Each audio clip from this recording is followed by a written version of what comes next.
Et salut à tous les amoureux de la chose ludique, c'est Magna Magister en direct de la bibliothèque sur la chaîne Tabula Rasa pour un nouveau Scénario Express. C'est déjà le sixième si je ne m'abuse.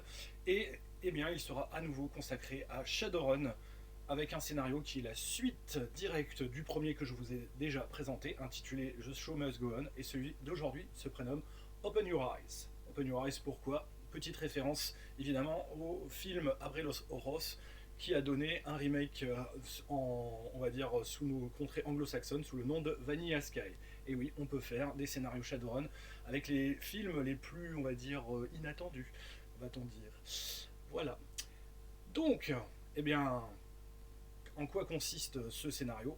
Tout simplement, nos Shadowrunners vont être assez, on va dire, décontenancés, je pense, en étant directement engagés par une jeune fille que j'ai prénommé Brittany Gales, voilà, et qui est une étudiante, tout simplement, et qui leur propose vraiment une somme qui peut leur paraître assez dérisoire, somme, on va dire, voilà, de 10 000 nuyen, donc ça peut paraître en effet extrêmement peu pour un contrat, on va dire, de Shadowrunner classique. Bon, on est quand même au début de la campagne en théorie, puisque c'était normalement le deuxième scénario que les personnages vont jouer, mais elle a une justification, c'est que pour l'instant, techniquement, elle ne peut pas leur donner plus, mais pourra peut-être, on va dire, si justement ils arrivent à accomplir la mission, leur donner évidemment un complément, ou faire valoir, comment dire, par rapport à ce qu'ils auront fait, de en tout cas leur donner une prime supplémentaire par rapport à cela. Faites quand même jouer ça là-dessus si vos joueurs sont un peu tatillons et ils disent oh là là, c'est pas assez payé, ça arrive tellement souvent. Je préfère tout de même le préciser. Et que leur demande-t-elle? Eh ben, elle leur demande tout simplement de retrouver son père. Son père, donc qui s'appelait Ethan Gales, avait été purement et simplement cryogénisé il y a de cela à peu près donc une douzaine d'années, un peu plus, une quinzaine d'années, pardon, alors que donc il était atteint d'une maladie extrêmement rare et qui était une maladie cardiaque qui était due, on va dire, au défaut, si je puis dire, de synthétie. Il y avait un défaut, comment dire, dans son organisme physiologique. Bon, je rentre dans les détails pour que ce soit évidemment un peu plus crédible. Et donc une protéine en fait n'était pas synthétisée, ce qui fait qu'il avait donc des graves problèmes cardiaques et que son cœur se dégradait à cause, on va dire, du défaut de cette protéine qu'on ne pouvait pas synthétiser à l'époque. Aujourd'hui, évidemment, la protéine, on peut la synthétiser et donc on peut le soigner techniquement, on va dire, à peu de coûts, à peu de frais. À l'époque, c'était pas possible. Donc, visiblement, elle leur demande comment dire, de le retrouver. Mais pourquoi? Parce que techniquement, il serait sorti donc de son cryo-sommeil il y a de cela quelques mois. Et il n'aurait pas donné en fait signe de vie. Et il aurait complètement et purement et simplement disparu dans la nature. Ça, c'est important de le préciser, suite, elle, à sa demande. On lui a produit, on va dire, ces informations qui sont, on va dire, quelque peu, voilà, sous le couvert, on va dire, un peu du secret médical, si je puis dire, ce qui est à peu près vrai, et ce qui arrange bien, comment dire, la société en question, qui s'occupait évidemment de sa mise en cryo-sommeil, CryoCare Incorporated. Il faut toujours rajouter le Incorporated, ça fait sérieux. Et donc, eh ben, eux, s'ils acceptent la mission, je l'espère, vont devoir donc se lancer à la poursuite, si je puis dire, essayer de retrouver, comment dire, cet homme, et donc vont probablement déjà, s'ils ont les bons réflexes, se, comment dire, informer sur leur employeur. Là, en plus, ils ont son identité. C'est bel et bien une étudiante. Elle est bel et bien la fille donc d'un certain Ethan Gale, qui était, on va dire, un membre d'une petite corporation vraiment locale et qui travaillait. Alors bon, vous pouvez ajuster cela, mais moi j'avais considéré que c'était, on va dire, une société, comment dire, comment dire, de location et de remise à neuf, d'entretien de matériel agricole. Qui voilà, c'est assez courant, comment dire, à Seattle, hein, puisqu'il y a beaucoup de terres agricoles autour pour nourrir la population, c'est bien évident, en particulier dans le quartier enfin dans le district de Snohomish, si vous voyez ce que je veux dire, puisque nous sommes toujours à Seattle, dans l'univers de Shadowrun, voilà, l'époque vraiment que vous voulez. Moi je l'avais fait jouer en 2053, donc période de la deuxième édition, mais vous pouvez le faire jouer à n'importe quel moment, en fonction de vos besoins. Et donc, eh ben, ils vont pouvoir enquêter sur elle, savoir qu'elle est bel et bien, on va dire, étudiante, ça elle n'a pas menti, sauf que, évidemment, son père lui avait laissé un petit capital pour pouvoir faire ses études, mais visiblement, ce n'est pas suffisant pour justement pouvoir, eh ben, on va dire, terminer ses études, puisqu'elle voudrait faire évidemment des études de médecine. C'est ça d'ailleurs qui a déclenché le fait qu'elle s'est documentée et qu'elle a vu justement que normalement son père pouvait être désormais guéri. Elle se tenait au courant de toute façon, puisqu'elle était au courant que son père était en cryo-sommeil. Mais là, au moins, elle en a la certitude que c'est possible, et le possible à moindre frais. Et donc, eh bien, elle n'a vraiment rien d'autre à cacher, si ce n'est que concrètement, les 10 000 yens qu'elle leur propose sont vraiment la dernière somme en fait dont elle dispose pour essayer de retrouver son père, probablement, on va dire, pour lui réclamer de l'argent pour continuer ses études, plus que réellement pour retrouver son père. Faut être un peu clair là-dessus. Bon, si les joueurs insistent un peu, ils pourront en effet bel et bien voir que c'est le cas. Mais bon, parce que elle a appris à vivre sans, et donc elle avait un capital, sauf que le capital, voilà, elle a été un peu dispendieuse, va-t-on dire, elle l'a un peu bouffé, et il lui reste vraiment plus grand-chose, enfin plus assez en tout cas, pour pouvoir aller jusqu'au bout de ses études. Voilà, donc ça c'est la situation, on va dire, du côté de l'employeur, donc, pour lequel on doit toujours, c'est la règle de Shadowrun, se renseigner si on veut essayer de ne pas se faire blouser. J'espère d'ailleurs que le premier scénario leur aura au moins appris cette première règle. Sinon, pour ce qui est d'Ethan Gale, visiblement c'était un patron, on va dire, assez, je dis pas mal aimé, mais en tout cas assez respecté, assez, comment dire, professionnel, et parfois assez dur dans le milieu, comment dire, qui est très concurrentiel. C'est normal, hein. Bon, il avait sa petite entreprise qui essayait, comme elle le pouvait, on va dire, d'être, on va dire, un pourvoyeur, un maillon de la chaîne au milieu des moyennes et des grosses corpos, donc c'est normal. Il était bel et bien donc atteint d'une maladie extrêmement rare, qui lui provoquait donc des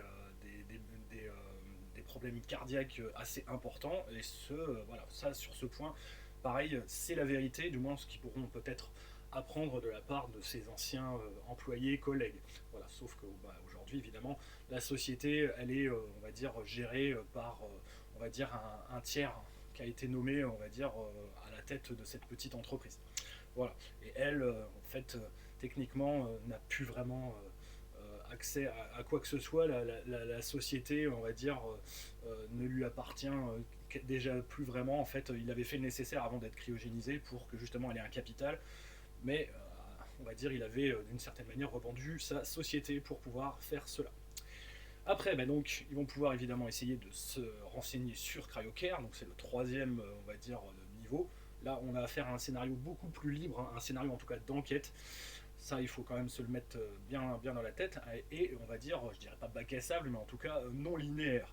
Donc ils peuvent vraiment aller dans à peu près toutes les directions pour chercher ce dont ils ont besoin pour essayer de trouver des informations. Et donc faire appel, et ça c'est très important dans Shadowrun, à leurs contacts. N'oubliez pas, voilà, vous avez des contacts, essayez de faire appel à eux pour avoir des informations. Mais bon, évidemment, il va falloir donner le retour d'ascenseur avec des petits services, une petite somme d'argent, etc., etc. Donc ça, c'est pareil, une des règles à Shadowrun en tout cas, à suivre de manière, on va dire, assez régulière, en tout cas à ne pas oublier. Comme je vous l'ai dit d'ailleurs, petite parenthèse, ce scénario est un scénario prévu pour Shadowrun, mais vous pouvez également le jouer avec n'importe quel autre jeu cyberpunk, dans la mesure où là, il n'y a pas d'intervention d'ailleurs de la magie, sauf si vous le décidez autrement, mais il n'y a pas d'intervention de la magie, donc vous pouvez le faire jouer vraiment avec n'importe quel autre jeu d'ambiance cyberpunk, il n'y a pas de problème. Voilà, fin de la parenthèse.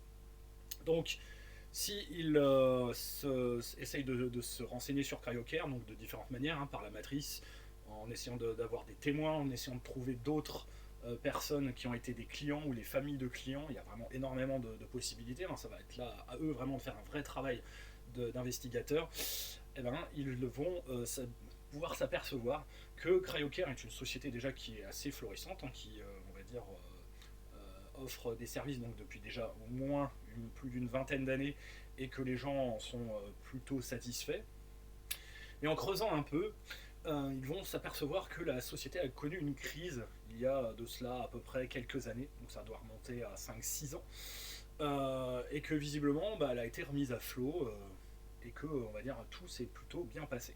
En creusant encore un petit peu, ils vont s'apercevoir en fait que le père déjà d'une part donc a été signalé comme étant on va dire sorti de son cryosommeil et avoir pris ses clics et ses claques et avoir purement et simplement disparu dans la nature après visiblement s'être fait guérir grâce aux médicaments qui pouvaient être synthétisés il y a de cela donc maintenant un peu moins d'un an.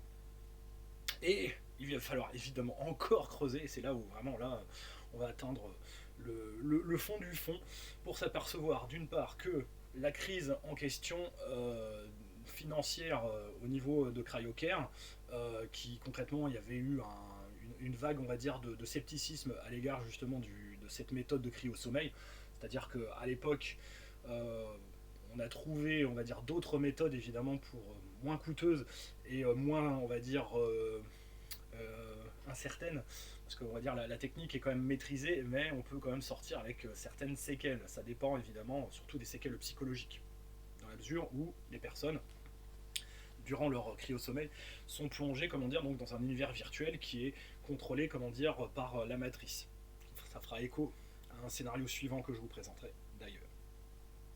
Et donc, toutes ces technologies évidemment ont fini par d'une certaine manière d'effrayer la chronique à l'époque. L'action donc de CryoCare a plongé et ils ont dû comment dire trouver une solution. Il n'y avait pas d'investisseurs qui voulaient remettre un copec sur leur tête, donc ils ont soldé certains contrats tout simplement. Ils ont pris donc certains des clients en fonction évidemment de leur profil, savoir s'ils avaient encore de la famille, etc. Qui pourraient on va dire leur mettre des bâtons dans les roues. Ils les ont sortis du congèle, ils ont pris leurs organes, les ont revendus, ça leur a permis d'avoir de la liquidité extrêmement rapidement, et ils ont fait en sorte de clore leur dossier et de faire croire en fait qu'ils étaient sortis de cryo-sommeil, qu'ils avaient été guéris, et on n'en parle plus. Ça donc c'est la vérité, ce qui s'est passé, et ce qu'ils devront donc découvrir à force évidemment d'enquêter. Et là, c'est soit comment dire, ils peuvent pas comment dire retrouver de toute façon le père, puisque concrètement il a disparu, il a été incinéré une fois qu'on lui avait retiré tous les organes qui étaient potentiellement intéressants, à part le cœur évidemment. Vous en conviendrez, mais il y a plein d'autres choses comment dire à récupérer. Hein. Je rappelle quand même qu'à l'heure actuelle, si on revend tous les organes d'un corps humain sur le marché noir, on peut récupérer à peu près la somme au total de 350 000 euros. Mettez-vous bien ça en tête, ça peut toujours faire peur. Et donc le cœur fait partie malheureusement des organes les plus recherchés évidemment, mais il y en a plein d'autres qui peuvent également servir pour des greffes.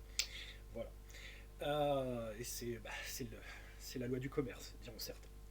Donc à eux de voir évidemment, déjà ils vont devoir rapporter cette information à leur employeur, qui voilà, ne pourra pas aller plus loin, mais eux pourront en tout cas se faire un sacré paquet de brousouf si évidemment ils ont suffisamment de preuves, de témoins pour faire éclater le scandale.